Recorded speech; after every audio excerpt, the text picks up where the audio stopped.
Είναι 4 μέσα σε ένα αεροπλάνο, ένας Γερμανός, ένας Αμερικάνος και ο Γιωρίκας με τον Κωστή. Αν το ξαναείπες θα πας ξύλο. Όχι, καινούριο είναι. Κράτα σημειώσεις. Λοιπόν, πέφτουνε στη ζούγκλα, κλασικά τους πιάνουν οι Ζουλού, λέει θα σας πάμε στον αρχηγό. Ό,τι πει ο αρχηγός.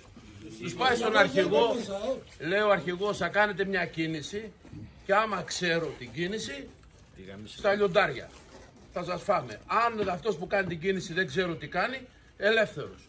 Καλά, καλά. Λέει τώρα ο Αμερικάνος, αυτός λέει στη ζούγκλα σιγά να μην ξέρει από τένις.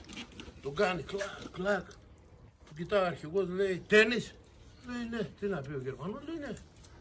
Στο καζάνι. Ο Γιωρίκας με τον Κωστίκα κοιτιούνται. Πάει ο Αμερικάνος, λέει από τένις ξέρει, σιγά να μην ξέρει από μπάσκετ αυτός τώρα. Εδώ στη ζούγκλα λέει πού να βρουν μπάσκετ.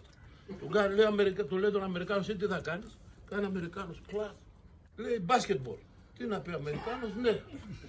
Λέει εσείς τι είστε και οι δύο Έλληνες, λέει ναι. Λέει ένας έξω, ένας μέσα. Βγαίνει ο Γιωρίκας, κάθεται τον Κωστίκα, τον κάνει έτσι. Του λέει το μύδι, λέει το γυναικείο. Όχι, του λέει.